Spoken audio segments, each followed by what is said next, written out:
اس میں سیکھے خواتین دین کے،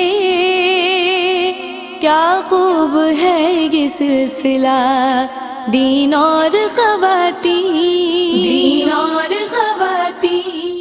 اعوذ باللہ من الشیطان الرجیم، بسم اللہ الرحمن الرحیم، الحمدللہ الذی ہدانا لہذا وما کننا لنہتدی لولا ان ہدانا اللہ۔ یعنی تمام تعریفیں اللہ رب العزت کے لیے ہیں جس نے ہمیں ہدایت کی راہ دکھائی، اور اگر اللہ ہمیں ہدایت کی راہ نہ دکھائے تو ہم کچھ بھی کر نہ پائیں۔ تمام تر درود و سلام ہوں اللہ کے حبیب سید الانبیاء امام الانبیاء حضور جان عالم صلی اللہ تعالی علیہ وآلہ وسلم پر۔ السلام علیکم ورحمۃ اللہ وبرکاتہ۔ جناب، خواتین کی دینی تربیت اور اصلاح کے تعلق سے ARYQTV کی یہ ایمان افروز کاوش جس کا سرنامہ ہے دین اور خواتین، اور یہ ذرائع ناچیز کئی برس سے اس پروگرام کی میزبانی کی سعادت حاصل کر رہی ہے۔ ہماری کوشش یہ ہوتی ہے کہ شریعت مطہرہ کی بنیادی تعلیمات کو آپ کے گھروں تک آپ کے ٹی وی سیٹس کی وساطت سے پہنچایا جا سکے۔ آج ہم کیا بات کر رہے ہیں جناب؟ تو جناب الحمدللہ ہمارا دین جو کہ دین اسلام ہے، دین متین ہے، دین فطرت ہے، اور الحمدللہ ثم الحمدللہ زندگی کے ہر شعبے پہ ہمارے لیے ہمارے دین میں مکمل اور جامع رہنمائی موجود ہے۔ اور جناب بات یہ ہے کہ اللہ تبارک و تعالی ہمارا خالق ہے، ہمارا مالک ہے، پروردگار ہے، اور اس نے حضرت انسان کے سر جو ہے اشرف المخلوقات کا تاج سجایا ہے۔ تو اب وہ اپنی فہم سے یہ بات یعنی اس کے اختیار میں دی ہے کہ تم جو ہو اپنے رزق کے حصول میں حلال اور حرام کا جو یہ چیپٹر ہے اس میں کانشیس ہو جاؤ۔ لیکن اس سے قبل اس بات کی ضرورت ہے کہ ہمیں معلوم ہو کہ حلال کیا ہے۔ عوام الناس میں ایک عام جو کانسیپٹ ہے وہ یہ ہے کہ جس چیز کی اجازت شریعت نے دی ہے وہ حلال ہے، اور جو چیز شریعت نے منع یا جو کام شریعت نے منع فرما دیا ہے وہ جناب حرام ہے۔ آج ہم اس کی ڈیٹیل ڈسکس کرنے جا رہے ہیں ماشاءاللہ، اور انشاءاللہ میری کوشش یہ ہوگی کہ تمام سوالات شامل کیے جائیں۔ آپ کو ویلکم کرتے ہیں کہ آپ کالز کیجئے اور جو سوالات آپ کے اذہان کے نقشوں پہ ابھریں وہ اس پلیٹ فارم تک لے کے آئیں۔ مفتی صاحب انشاءاللہ آپ کے سوالات کے جوابات دیں گے جو کہ آج بھی ہماری رہنمائی کے لیے موجود ہیں۔ میرے ساتھ آن دی سیٹ جو عالمات موجود ہیں ماشاءاللہ دونوں ہی نفع بخش اور مدلل گفتگو کرتی ہیں، عالمہ صدف رئیس اور عالمہ افق مزمل، دونوں کو سلام عرض کرتے ہیں۔ السلام علیکم ورحمۃ اللہ۔ وعلیکم السلام ورحمۃ اللہ وبرکاتہ۔ آپ دونوں خیریت سے ہیں؟ اللہ کا برکت۔ ماشاءاللہ آپ دونوں کو میں خوش آمدید بھی کہتی ہوں اور آپ دونوں کے لیے دعا گو رہتی ہوں۔ اللہ تبارک و تعالی آپ کے علم میں اور آپ کے عمل میں برکتیں عطا فرمائے۔ اس موقع پہ میں ایک بریک شامل کر رہی ہوں۔ حلال اور حرام آج ہمارا موضوع ہے، ہمارے ساتھ رہیے گا، اپنے لبوں کو درود پاک سے تر رکھیے۔ اللہ بسم اللہ الرحمن الرحیم، السلام علیکم ورحمۃ اللہ۔ جناب دین اور خواتین میں آج ہم بات کر رہے ہیں حلال اور حرام کے تعلق سے۔ قرآن کریم میں بنیادی طور پہ اس کا تذکرہ کس طرح سے ہے اور ایک مسلمان کو اس کے حوالے سے کتنا کانشیس ہونا چاہیے، آج ہم اس حوالے سے بات کریں گے۔ عالمات ہماری رہنمائی کے لیے موجود ہیں، اور جناب آن بی پر براہ راست ہمارے رہنما، ہمارے مینٹور فیض گستر، فیض بخش، فیض رساں ماشاءاللہ استاذ الکریم شیخ الحدیث مفتی محمد احسن نوید خان نیازی دامت فیودہم موجود ہیں، انہیں سلام عرض کرتے ہیں۔ السلام علیکم۔ وعلیکم السلام ورحمۃ اللہ وبرکاتہ۔ آپ خیریت سے ہیں؟ الحمدللہ رب العالمین۔ ماشاءاللہ، اللہ آپ کا سایہ ہمارے سروں پہ تادیر سلامت رکھے۔ آپ کی اجازت ہو تو پروگرام کا باقاعدہ آغاز کروں؟ بسم اللہ الرحمن الرحیم۔ جی جزاکم اللہ۔ میں آپ کی سمت آؤں گی، اور عالمہ صدف رئیس مجھے یہ بتائیے کہ حلال اور حرام کے تعلق سے قرآن کریم میں کیا تذکرہ موجود ہے؟ اعوذ باللہ من الشیطان الرجیم، بسم اللہ الرحمن الرحیم۔ دیکھیے انسان کی تخلیق کا مقصد اللہ تعالیٰ نے سورہ ملک کی آیت نمبر 2 میں ارشاد فرمایا الذی خلق الموت والحیات لیبلوکم ایکم احسن عملا، کہ وہ ذات جس نے موت اور حیات کو پیدا کیا تاکہ جانچے تم میں سے کس کے عمل زیادہ بہتر ہے۔ تو یہ جانچ ایگزامن کرنا یا آئیڈینٹیفیکیشن کہ کون صحیح ہے کون غلط ہے، تو یہ جو کانسیپٹ ہے صحیح غلط کا، جائز ناجائز، حلال حرام کا، یہ انسان کی زندگی کے ساتھ منسلک ہے کہ شروع سے ابتدا سے لے کے انتہا تک، یعنی زندگی یعنی دنیا میں آنے سے لے کر دنیا سے جانے تک۔ اور بعض معاملات ایسے بھی ہیں کہ جن میں دنیا سے جانے کے بعد بھی اس کے ثواب اور عذاب کا سلسلہ بعض اوقات جاری رہتا ہے۔ جی، تو یہ وہ چیز ہے جو انسان کی حیات کے ساتھ لازم اور ملزوم ہے۔ اللہ تبارک و تعالیٰ نے کچھ باؤنڈریز بنا دی کہ جن کے اندر ہم نے رہنا ہے اور جس کے باہر ہم نے نہیں جانا۔ تو جو اصول ہے کہ حلال اور حرام کیا ہے، اس کے حوالے سے واضح چیز یہ ہے کہ اللہ تعالیٰ نے قرآن پاک میں ارشاد فرمایا سورہ بقرہ میں، هو الذی خلق لکم ما فی الارض جمیعا، کہ وہ ذات جس نے تمہارے لیے جو کچھ زمین میں ہے جائز کیا، یعنی کہ جو چیز نفع بخش ہے انسان کے لیے، ہر وہ چیز جو انسان کے لیے نفع بخش ہے وہ مباح ہے، جائز ہے۔ لیکن اب اس کا مطلب یہ نہیں کہ ہر چیز استعمال کر سکتے ہیں۔ اللہ تبارک و تعالیٰ نے جن چیزوں کی ممانعت فرمائی وہ قرآن اور حدیث میں واضح بیان فرما دیا۔ حدیث مبارکہ نبی کریم علیہ الصلوۃ والسلام نے فرمایا ہے کہ حلال بھی واضح ہے، حرام بھی واضح ہے، جو ان کے درمیان ہے وہ مشتبہات ہے اور اس سے بچنے کا حکم ارشاد فرمایا۔ تو حلال یعنی فی نفسہ ہی اگر دیکھیں تو چیز جائز ہوتی ہے جب تک کہ اس کی حرمت قرآن اور حدیث سے واضح نہ ہو جائے۔ اور جائز اور حلال ہونے کا مطلب یہ نہیں کہ ہر چیز پر عمل کرنا فرض اور واجب ہو جاتا ہے۔ تو اس کے جو ہے حلال ہونا ایک الگ چیز ہے، جائز ہونا الگ چیز ہے۔ اب اس کے رینکس جو ہوتے ہیں نا وہ ڈفرینٹ ہوتے ہیں اس کی نصوص کے اعتبار سے، کہ قرآن پاک میں کوئی چیز صراحتاً اللہ تبارک تعالیٰ نے امفسائز کر کے کسی کی اجازت دی اور کسی کو امفسائز کر کے منع کیا، تو جتنی سختی سے حکم دیا جائے گا اس کی اتنی ہی حلت زیادہ ہوگی، اور جتنی سختی سے کسی چیز کے کرنے سے روکا جائے گا اتنی حرمت اتنی زیادہ ہوگی۔ جیسے بعض چیزیں حرام ہیں اور بعض چیزیں فرض ہیں۔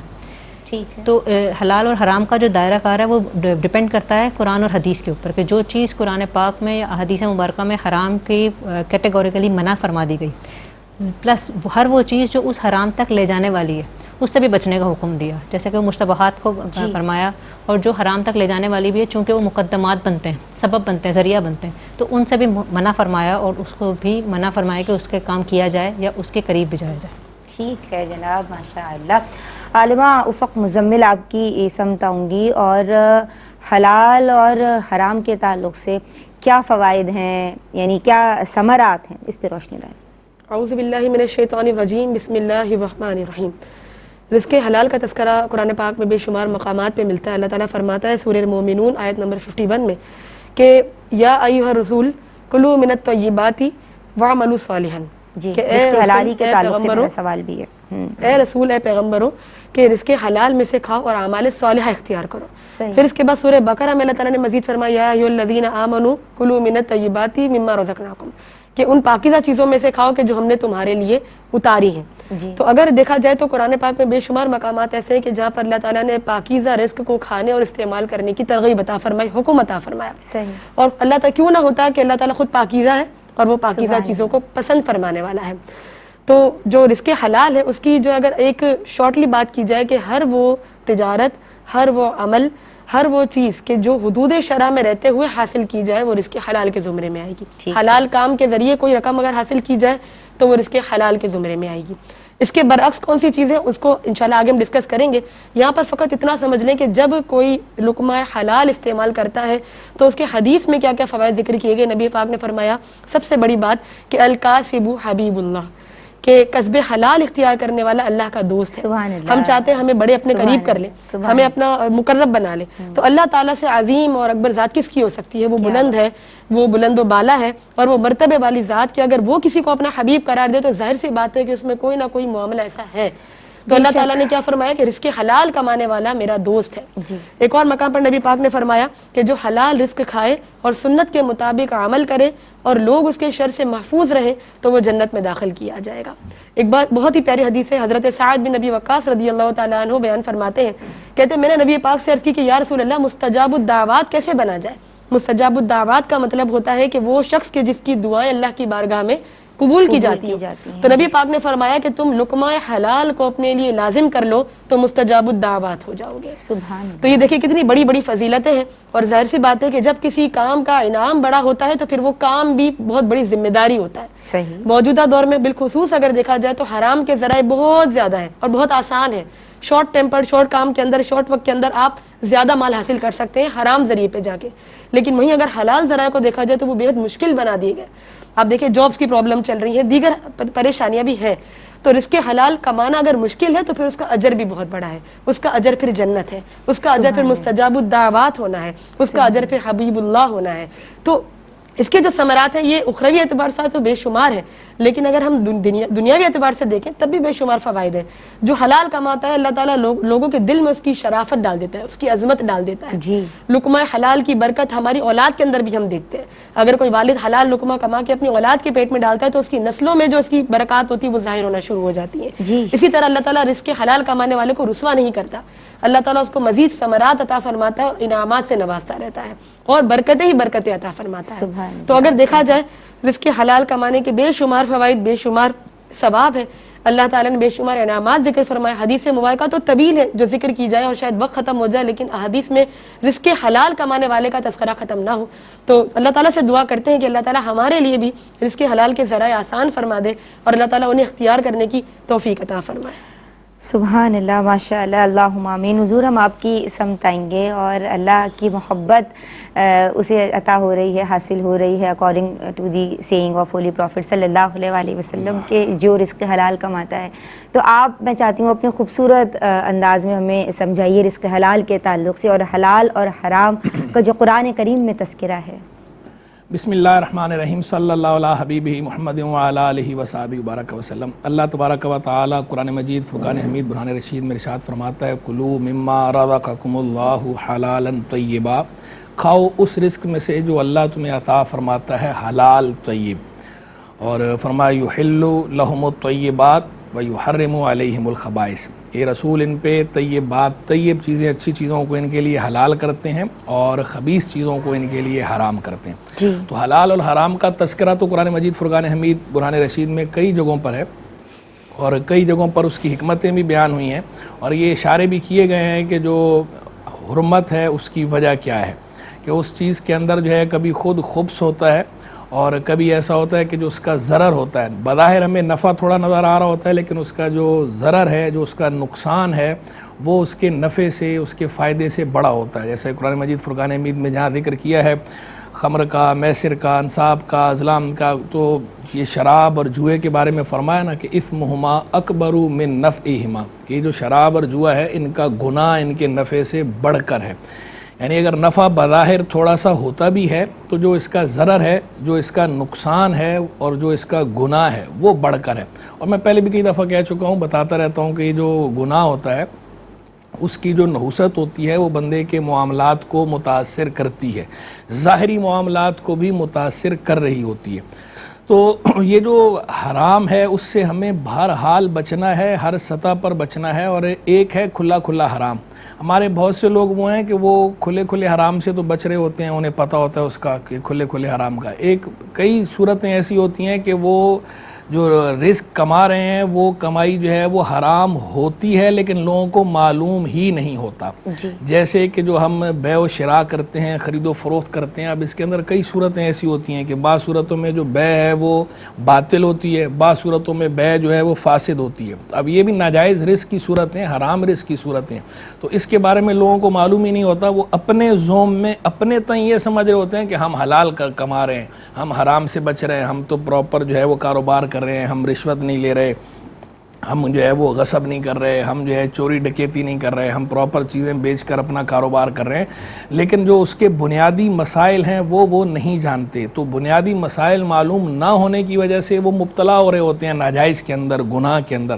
تو مسائل سیکھنا بھی ضروری ہے۔ یہ جو بندہ جس فیلڈ سے متعلق ہو اس فیلڈ کے بارے میں شریعت نے کیا رہنمائی کی ہے یہ جاننا اس پر فرض ہے۔ اچھا، کیونکہ ہمارا جو دین ہے یہ کمپلیٹ کوڈ آف لائف ہے، مکمل ضابطہ حیات ہے، زندگی کے ہر شعبے میں ہمیں رہنمائی فراہم کرتا ہے. تو جس شعبے سے ہمارا تعلق ہے اس شعبے کے بارے میں ہمیں دین کیا رہنمائی دیتا ہے یہ جاننا اور اس پر عمل کرنا، اسے فالو کرنا جو ہے وہ ضروری ہے. فالو کرنے کے لیے علم ہونا ضروری ہے، جاننا ضروری ہے. جب تک پتہ ہی نہیں ہوگا تو فالو کیسے کریں گے؟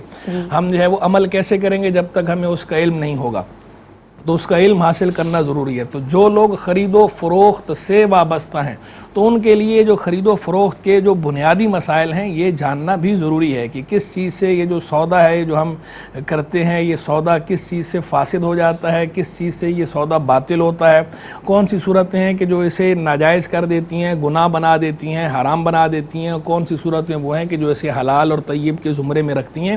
یہ جاننا بھی ضروری ہے. بالخصوص جو بزنس کمیونٹی ہے ان کے لیے تو بطور خاص جو ہے اس کا جاننا بہت زیادہ ضروری ہے. اور سب سے زیادہ جو دور ہیں شرعی مسائل سے اور شرعی رہنمائی لینے سے وہ معذرت کے ساتھ وہ یہی کمیونٹی ہے. اچھا.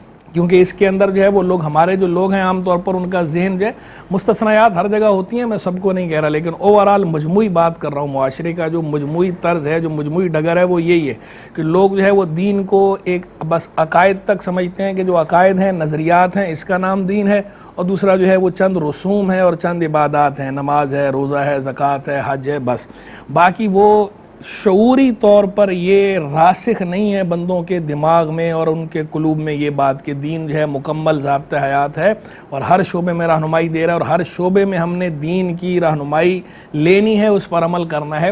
یہ شعوری استحضار بہت کم لوگوں کو ہے. جن لوگوں کو ہوتا ہے وہ خوف خدا رکھنے والے ہوتے ہیں، خدا ترس ہوتے ہیں، وہ تو یہ رہنمائی لیتے ہیں.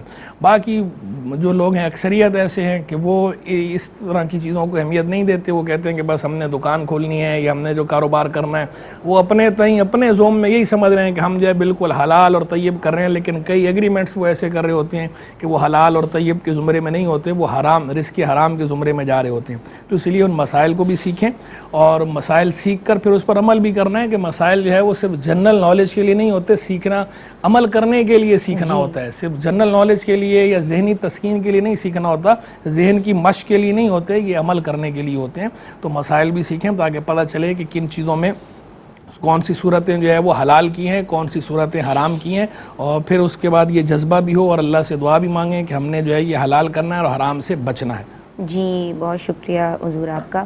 میں آپ کی سمت آؤں گی عالمہ صدف رئیس. اور مجھے یہ بتائیے کہ رزق حلال کے تعلق سے آپ نے بھی اور عالمہ نے بھی بات کی ہے. آپ مجھے یہ بتائیے کہ بعض چیزوں کو جو حرام شریعت کرتی ہے یا حرام کیا گیا ہے اس میں کیا حکمت و مصلحت ہے؟ دیکھیے اللہ تبارک و تعالی ہمارا خالق ہے، اور جو کسی چیز کی تخلیق کرتا ہے نا بلا تمثیل میں سمجھانے کے لیے عرض کرتی ہوں، اس سے ایک تو پرسنٹن یہ کہ کوئی کسی چیز کی تخلیق کرتا ہے تو اس سے محبت انسیت بہت زیادہ ہوتی ہے. بلا تمثیل صرف سمجھانے کے لیے عرض کرتے ہوں کہ والدین جو ہوتے ہیں اسے والدہ وہ پیدا نہیں کرتی، مطلب صرف دنیا میں لانے کا سبب بنتی ہے. جی. اس کے باوجود وہ کبھی بھی کوئی ایسا حکم اپنے بچوں کو نہیں دیتی کہ جو ان کے لیے باعث مشقت یعنی ان کے نقصان کا باعث بنے. مشقت ہوتی ہے، بعض اوقات سختی بھی کرتی ہیں، لیکن وہ سختی کس وجہ سے کر رہی ہوتی ہیں؟ انہی کا بھلا ہوتا ہے. تو کوئی بھی ایسا حکم یا کوئی بھی ایسے کام کرنے کی پرمیشن نہیں دیں گی جو ان کے لیے نقصان دہ ہو. یہ صرف انسانوں میں نہیں، حتیٰ کہ جانوروں میں بھی اگر آپ دیکھیں کہ ان کو عقل نہیں ہے لیکن وہ اپنے بچوں کو کسی بھی ضرر سے اور نقصان سے بچانے کی حتی الامکان کوشش کرتے ہیں. بلا تمثیل اللہ تبارک و تعالیٰ تو ہمارا خالق ہے، وہ ہمیں کیسے کوئی حکم ایسا دے سکتا ہے کہ جس کے کرنے میں ہمارا نقصان ہے تب بھی ہمیں یہ اجازت ہو کہ ہم کریں. تو اگر کسی چیز سے روکا اللہ تعالیٰ نے تو یقیناً اس کے پیچھے کوئی نہ کوئی حکمت ہوگی. شریعت کے جتنے احکام ہیں ان کے اگر آپ پیچھے دیکھیں تو بیس بنتی ہے 5 چیزوں کی حفاظت. دین، جان، عقل، نسب اور مال، جنہیں مقاصد پنجگانہ بھی کہا جاتا ہے. یہ وہ 5 چیزیں ہیں کہ اگر ان کی رعایت نہ کی جائے تو انسان کی ذاتی زندگی پر بھی ایفیکٹ پڑتا ہے، اور دوسرا یہ کہ سوسائٹی میں بھی بہت برا ایفیکٹ جاتا ہے. سوسائٹی کے ایشوز کی اگر بات کریں جیسے کہ یہ سود لینا، انٹرسٹ اگر یہ لیتے ہیں تو فائنینشلی انسان یعنی کنٹریز کو بہت زیادہ پرابلم ہوتی ہیں. جو آج کل کے دور میں آپ دیکھ سکتے ہیں کہ تمام ہی تقریباً ممالک کہ قرضے کے بوجھ کے تلے دبے ہوئے صرف اس انٹرسٹ کی وجہ سے. بالکل. جو اسلامک فائنینشیل سسٹم ہے اس میں اس سے آپ بچ سکتے ہیں اور آہستہ آہستہ وہ ختم کر دیتا ہے. تو سوسائٹی کو بچاتا ہے اسلام. اسی طریقے سے جو انڈیویجول احکام ہیں جو ہماری انڈیویجول لائف سے ریلیٹڈ ہیں اس میں ہیومینٹی کا فائدہ ہے. جیسا کہ اگر بدکاری سے منع کیا تو کس لیے منع کیا؟ آپ کے نسل کی حفاظت ہو. اور پھر سوسائٹی کے اندر اس کا بہت بڑا برا ایفیکٹ پڑتا ہے. آج کل آپ دیکھیں گے تو زیادہ تر ایشوز جو ہے یہ فیمنزم کیا ویمن امپاورمنٹ پہ اس کو پاکستان میں زیادہ بڑھتا اس وجہ سے ہے کہ فیمیلز کی پروٹیکشن صحیح نہیں ہے. خالی پاکستان میں نہیں، پوری دنیا میں آپ دیکھ لیں. ابھی ریسنٹلی انڈیا میں جو وہ ہوا ہے اس سے فیمیلز کی پروٹیکشن کیوں نہیں ہے؟ اس لیے کہ ہم اسلامی اصولوں سے دور ہیں. تو اللہ تبارک و تعالیٰ نے جن چیزوں سے منع کیا ہے وہ فطرتاً ان چیزوں کے اندر قباحت موجود ہے، اسی لیے منع فرمایا ہے. اسی لیے جیسے کہ ابھی مفتی صاحب نے آیت مبارکہ ارشاد فرمائی کہ جس میں بتائی کہ حضور علیہ الصلوۃ والسلام جو آپ کے لیے حلال کرتے ہیں وہ اس لیے کہ وہ پاک چیزیں، اور جو حرام فرمایا انہوں نے وہ اس لیے کہ وہ خبائث ہیں، بری چیزیں. تو جو چیز انسان کے لیے نقصان دہ ہے دنیاوی اعتبار سے اخروی اعتبار سے، اسے اللہ تبارک و تعالیٰ نے حرام فرمایا، اور جس چیز میں انسان کا فائدہ ہے ان تمام چیزوں کو اللہ تعالیٰ نے حلال رکھا. ماشاء اللہ، سبحان اللہ. اس موقع پہ ایک بریک شامل کر رہے ہیں، ہمارے ساتھ رہیے، درود پڑھتے رہیے. بسم اللہ الرحمن الرحیم. السلام علیکم ورحمۃ اللہ. جناب دین اور خواتین میں آپ کا خیر مقدم کرتی ہوں، اور آج ہم بات کر رہے ہیں حلال و حرام کے تعلق سے شرعی احکام کیا ہیں. عالمات موجود ہیں، اور آن بی پر ہمارے مینٹور شیخ الحدیث مفتی محمد احسن نوید خان نیازی دامت فیوضم ہماری رہنمائی فرما رہے ہیں. آپ کی کالز بھی شامل کی جائیں گی اور کی جا رہی ہیں. میں آپ کی سمت آؤں گی. اور عالمہ افق، مجھے یہ بتائیے کہ مال حلال کے حوالے سے، رزق حلال کے حوالے سے آپ نے بتایا، مال حرام کے دنیاوی اور اخروی نقصانات کیا کیا ہیں؟ بسم اللہ الرحمن الرحیم. کہ مال حرام کے نقصانات جاننے سے پہلے یہ جاننا ضروری ہے کہ مال حرام ہوتا کیا ہے.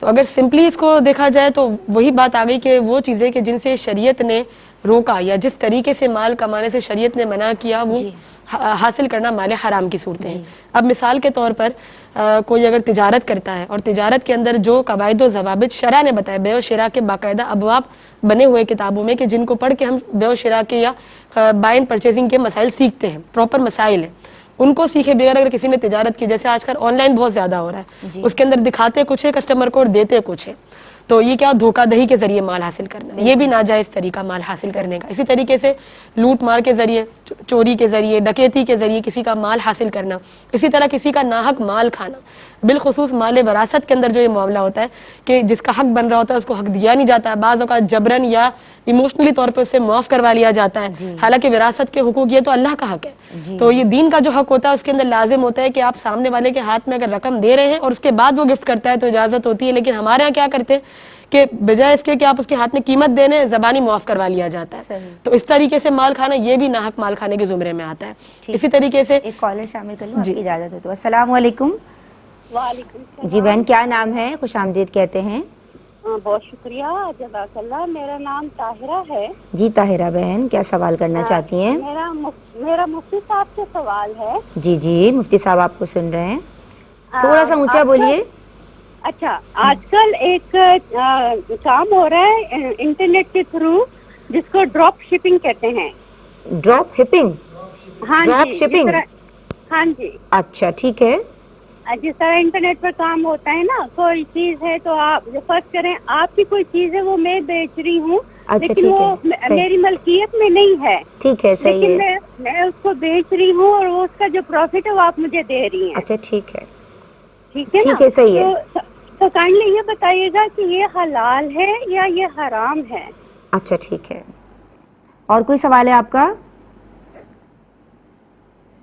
ٹھیک ہے طاہرہ بہن، آپ کا سوال میں نے نوٹ کر لیا، شامل کیا جائے گا. اپنی بات مکمل کیجیے گا افق. جی، تو میں مال حرام کی صورتیں ذکر کر رہی تھی، تو اس کے اندر اسی طرح سود اور رشوت کے ذریعے کسی کا مال حاصل کرنا، تو یہ سارے معاملہ جو ہے وہ مال حرام کے زمرے میں آتے ہیں. اب جب چیز غلط ہے، اللہ نے اس سے روکا ہے، تو ظاہر سی بات ہے اس کے نقصانات بھی ہوں گے. تو اس کے حوالے سے نبی پاک علیہ الصلوۃ والسلام نے فرمایا کہ ہر وہ جسم جو آگ سے پلا بڑھا، یعنی اس کے اندر حرام کا لقمہ گیا یا اس کے اندر جو اس کی رگوں میں حرام کا خون دوڑ رہا ہے اس لقمے کی وجہ سے، تو نبی پاک نے فرمایا کہ وہ آگ کے بہت زیادہ قریب ہوگا. ایک اور مقام پہ فرمایا کہ ایک شخص ایسا کہ جو لمبا سفر کرتا ہے اور اس کے بال غبار آلود ہے، وہ آسمان کی طرف ہاتھ اٹھا کر کہتا ہے یا رب، یعنی اللہ سے دعا کرتا ہے، تو نبی پاک فرماتے ہیں کہ اللہ تعالیٰ اس کی دعا کو قبول نہیں فرماتا، کیونکہ اس نے جو لباس پہنا وہ حرام کا لباس ہے، جو اس کے پیٹ میں لکوا ہے وہ حرام کا لقمہ ہے. تو یہ بہت بڑی وعید ہے. ایک اور مقام پر نبی پاک نے فرمایا کہ لقمہ حرام کی نحوست یہ ہے کہ آسمان و زمین کے تمام فرشتے اس وقت تک اس پہ لعنت کرتے ہیں کہ جب تک اس کے پیٹ میں وہ لقمہ موجود رہتا ہے. اور ایک اور حدیث ملاحظہ فرمائے کہ نبی پاک نے فرمایا کہ مال کے 3 حق ہوتے ہیں. صدقہ کیا جائے, اپنے اوپر استعمال کیا جاتا ہے اور اپنے بعد چھوڑا جاتا ہے. تو جو شخص مال حرام کا کسب کرتا ہے, فرمایا کہ اگر وہ صدقہ کرے تو اللہ تعالیٰ قبول نہیں فرماتا, کیونکہ اللہ تعالیٰ خبیث چیزوں کو قبول نہیں فرماتا. اور فرمایا کہ اگر وہ اس کو خرچ کرتا ہے تو اللہ تعالیٰ اس میں بے برکتی ڈال دیتا ہے. اور اگر وہ اپنے پیچھے ورثاء کے لیے چھوڑ کر جائے اس حرام مال کو تو یہ اس کے لیے آگ اور دوزخ کا سامان بن جاتا ہے. تو یہ دیکھیں معاذ اللہ کیسی خطرناک وعیدات ہے اس شخص کے لیے کہ جو حرام ذریعے سے مال حاصل کرتا ہے, اور اس کے نقصانات دنیا بھی دیکھے جائیں تو بہت زیادہ ہے. کہ جو بندہ ظاہر سی بات ہے چوری چکاری کرنے والوں کو کون اچھا سمجھتا ہے, دھوکہ دہی کرنے والے کو کون اچھا سمجھتا ہے, دنیا میں اس کو اللہ تعالیٰ ذلت عطا فرما دیتا ہے, وہ ذلت کا مستحق ہو جاتا ہے. اور پھر اس کے جانے کے بعد اس کے گھر والوں کو بھی لوگ کہتے ہیں کہ یہ معاذ اللہ یہ سود خور کا بیٹا ہے, کہ یہ رشوت خور کا بیٹا ہے. اس کے جانے والوں کے لیے, اس کے جانے کے بعد اس کے پیچھے رہ جانے والوں کے لیے بھی ذلت کا ہی سامان رہتا ہے. اللہ تعالیٰ مال حرام میں بے برکتی پیدا فرما دیتا ہے. اور بہت سی چیز ایسی ہوتی ہیں کہ جو حکومتی سطح پر انلیگل ہوتی ہے, لوگ اس کو بھی کر رہے ہوتے ہیں, اس سے حاصل ہونے والا مال بھی حرام مال ہوتا ہے. اور اس کے اندر بھی آپ کو پتہ ہے کہ جب پکڑ دکڑ چلتی ہے تو پھر کیا ہوتا ہے کہ ایسے لوگ پھر رسوا ہوتے ہیں, شرمسار ہوتے ہیں. تو یہ ساری چیزیں جو ہوتی ہیں, جیسا کہ ہم نے پہلے بھی جانا کہ شریعت جب کسی چیز سے روکتی ہے اس میں بے شمار حکمتیں ہوتی ہیں. بعض اوقات وہ سمجھ نہیں آ رہی ہوتی ہیں اور بعض اوقات ہمیں پتہ چل رہی ہوتی ہیں کیا حکمت ہے. تو چاہے وہ ہماری عقل میں آئے یا نہ آئے, جب اللہ تعالیٰ کا حکم آ گیا کہ وہ کرنا ہے تو کسی چوں چرا کے بغیر وہ کرنا ہے. اور جب اللہ تعالیٰ فرما دے کہ اس سے بچو تو بغیر منو ان کے اس سے بچنا ہر مسلمان مومن پر لازم ہے. اللہ تعالیٰ سے دعا کرتے ہیں کہ اللہ تعالیٰ ہمیں اور تمام سننے والوں کو حرام مال سے بچائے اور اللہ تعالیٰ رزق حلال استعمال کرنے اور کمانے کی توفیق عطا فرمائے. اللہم آمین. حضور آپ اس پہ تبصرہ فرمائیں گے یا میں سوالات شامل کروں؟ حرام کی جو ذرائع ہیں صورتیں ان کے اندر جو ہے وہ انٹرسٹ بھی ہے, ربا بھی ہے, جو معاشرے میں بہت زیادہ رائج ہو گیا ہے, غبار اور واقعی وہ صورت بن گئی ہے جس کے بارے میں جو فرمایا گیا تھا کہ ایک وقت آئے گا کہ جو ہے وہ ہر کسی کو جو ہے وہ سود پہنچے گا, جسے نہیں پہنچے گا تو اسے کم از کم اس کا غبار ضرور پہنچے گا. صحیح. تو شبہ ربا اور شبہ ربا اور یہ تو بہت زیادہ معاشرے کے اندر عام ہو گیا. اللہ تعالیٰ جو ہے وہ ہمیں اس سے بچائے, سب کو بچائے, اور جو اس قسم کے معاملات میں ہیں, ربا انٹرسٹ وغیرہ کے سود کے معاملات میں مبتلا ہیں, اللہ تعالیٰ انہیں ہدایت عطا فرمائے, اس سے بچنے کی توفیق رفیق مرمت فرمائے. تو ایک تو ربا کا معاملہ, دوسرا جو ہے وہ قمار کا معاملہ, گیمبلنگ جو ہے یہ بھی جو ہے وہ معاشرے کے اندر ہے بہت سی. اچھا ایک تو کھلی کھلی گیمبلنگ ہوتی ہے, اس کا تو لوگوں کو پتہ ہوتا ہے. کچھ صورتیں وہ ہوتی ہیں کہ وہ گیمبلنگ کے تحت آ رہی ہوتی ہیں, وہ قمار کے حکم میں ہوتی ہیں, قمار کے معنی میں ہوتی ہیں, جوئے کے معنی میں ہوتی ہیں, اس لیے ناجائز ہوتی ہیں, لیکن معلوم نہیں ہوتا لوگوں کو. تو وہی بات جو بار بار میں پہلے بھی کہہ چکا ہوں اور کہتا رہتا ہوں کہ جو ہے وہ دینی مسائل سیکھنا جو ہے وہ ضروری ہے, علم حاصل کرنا ضروری ہے تاکہ پتہ ہو ان صورتوں سے بندہ بچے. یہ شر کا جاننا بھی بعض اوقات ضروری ہوتا ہے, اس شر سے بچنے کے لیے ضروری ہوتا ہے, نہ کہ شر کرنے کے لیے, لیکن شر سے بچنے کے لیے شر کا جاننا بھی ضروری ہوتا ہے. تو اسی طرح جو ہے وہ ایک غرر کی صورت ہوتی ہے, انسرٹینٹی جو ہے وہ غیر یقینی صورتحال. تو یہ جو ہمارے عقود وغیرہ ہوتے ہیں, جو ایگریمنٹس ہوتے ہیں, جو ڈیڈز ہوتی ہیں کاروباری معاملات کے اندر خصوصاً, تو اس میں بعض اوقات جو ہے وہ غرر کی وجہ سے معاملہ جو ہے وہ ناجائز ہو رہا ہوتا ہے.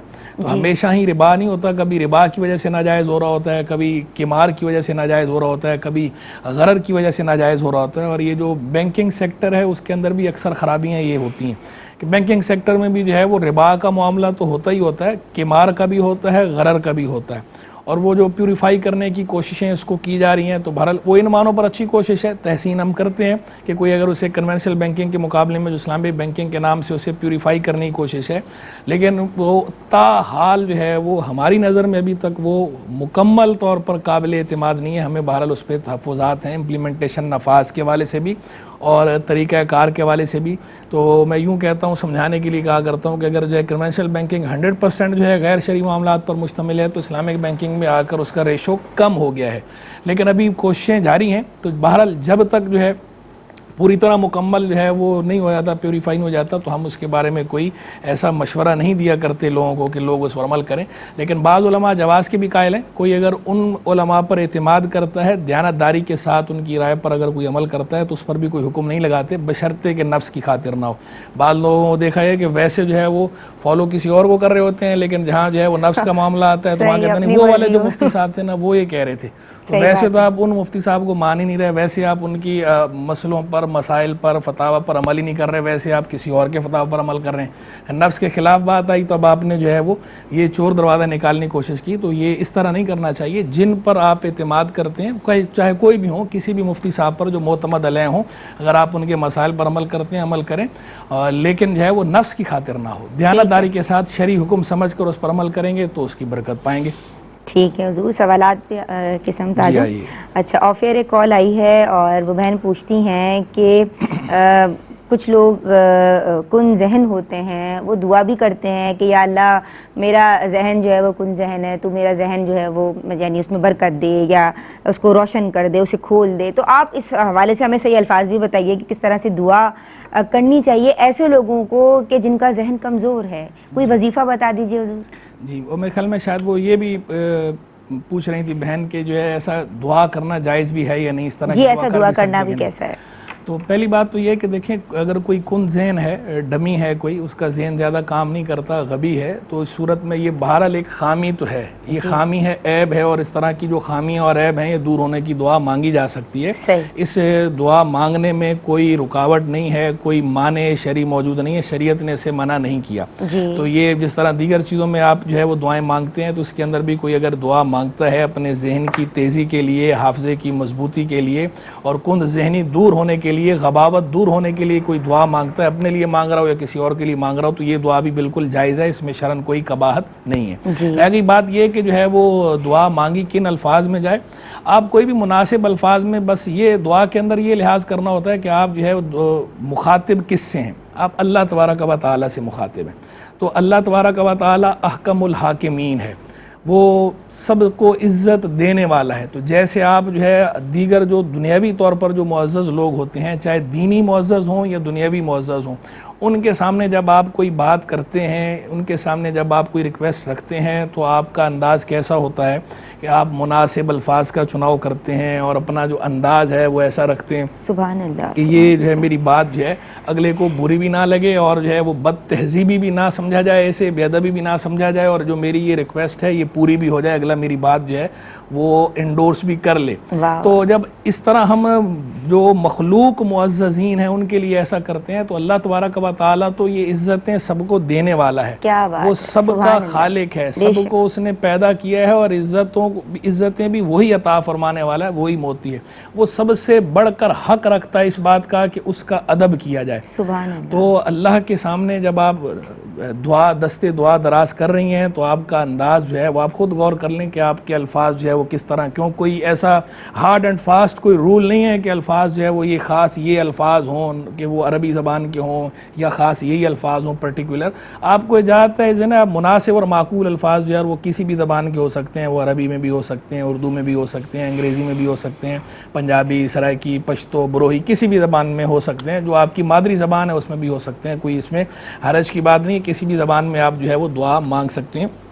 نماز کے علاوہ کی بات کر رہا ہوں, تو کسی بھی زبان میں آپ جو ہے وہ دعا مانگیں مناسب الفاظ میں بس, لیکن اس بات کا خیال رکھیں کہ اللہ تبارک و تعالیٰ جو ہے وہ ادب, اس کا بھی ہم نے ادب کرنا ہے. بعض لوگ جو بلا وجہ فری ہونے کی کوشش کرتے ہیں نا, وہ کہتے ہیں کہ جی ہم فری ہیں, تو خود سے جو ہے فری نہیں ہونا ہوتا. اس طرح فری جو خام خواہ کے دعوے ہیں نا, فری جو واقعی اللہ والا ہوتا ہے وہ تو اللہ والا ہے, اس کی بات الگ ہے. جس کا قلب کا تعلق اللہ کے ساتھ خالص ہے, اور جو اللہ سے ہی بات کرتا ہو, ہر بات اللہ سے بات کرتا ہو, لوگوں کے سامنے جو ہے وہ شکوے شکایتیں نہ کرتا ہو, اللہ کے سارے احکام پر عمل کرتا ہو, اور اس کی روحانیت مضبوط ہو, اس کا اللہ سے ایک خاص قسم کا تعلق ہو, اس کی لو لگی ہو اللہ کے ساتھ, اس کی تو ہم بات نہیں کر رہے, اس کی بات الگ ہے.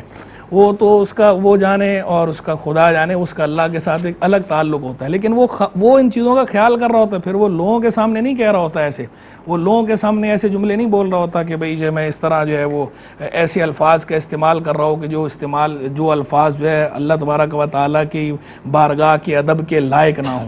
تو اللہ والا ہوتا ہے وہ تو اس چیز کا زیادہ خیال رکھتا ہے, اور بالخصوص لوگوں کے سامنے جو ہے وہ اس چیز کا اور زیادہ خیال رکھنا ہوتا ہے. تو یہ عام طور پر اس طرح کی باتیں وہی لوگ کرتے ہیں جو جتنے اللہ سے دور ہوتے ہیں نا, جو جتنے نہ مطلب نماز کے, نہ روزے کے, نہ دین کے, کسی چیز سے نہیں ہوں گے, اور ویسے غلط بات کریں گے. اب ان کو جب سمجھایا جائے تو میاں یہ ہمارا اور خدا کا معاملہ ہے, ہم جو ہے وہ اللہ سے فری ہیں. یہ زبردستی کی خود کی جو ہے وہ اس طرح کی فرینکنس جو ہے وہ پیدا کرنے کی یا کریٹ کرنے کی کوشش نہ کریں. اللہ کے احکام پر عمل کریں اور اللہ تبارک و تعالیٰ کا بھی ادب ملوز رکھیں, جیسے اپنے بڑوں کا ادب کرتے ہیں, جیسے اپنے استادوں کا ادب کرتے ہیں, اپنے ماں باپ کا ادب کرتے ہیں, اپنے پیروں کا ادب کرتے ہیں. تو اللہ تبارک و تعالیٰ تو سب سے بڑھ کر جو ہے وہ حقدار ہے ادب کا, اس کا ادب کیا جائے وہ حق ہے.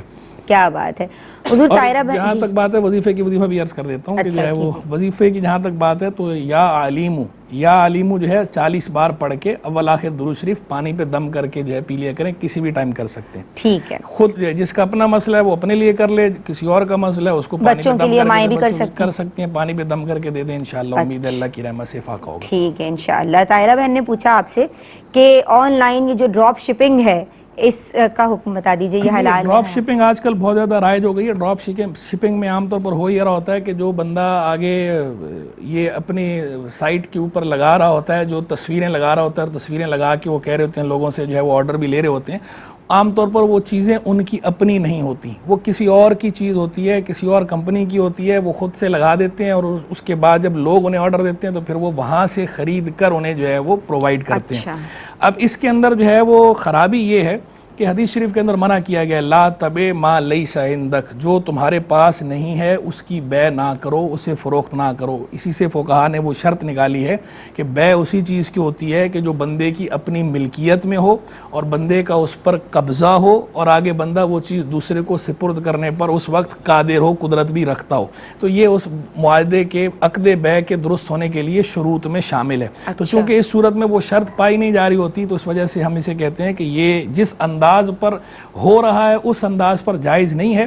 باقی اس کے جواز کی جو ہے وہ صورت ہو سکتی ہے. جواز کی صورت یہ ہے کہ بجائے وہ بندہ جو ہے وہ اس طرح جو ہے وہ بجائے معاملہ عقد بے کرنے کی بجائے وہ یہ بتا دے کہ بھئی ہم جو ہے وہ وعدہ بے آپ کے ساتھ کر رہے ہیں, ہم آپ کو یہ چیز لے کر جو ہے پرووائڈ کر دیں گے, فراہم کر دیں گے, اور جب وہ چیز لے لے اس کے بعد عقد بے کریں تو یہ اس کے جواز کی صورت ہے. باقی اس کے جواز کی اور بھی کچھ صورتیں ہیں.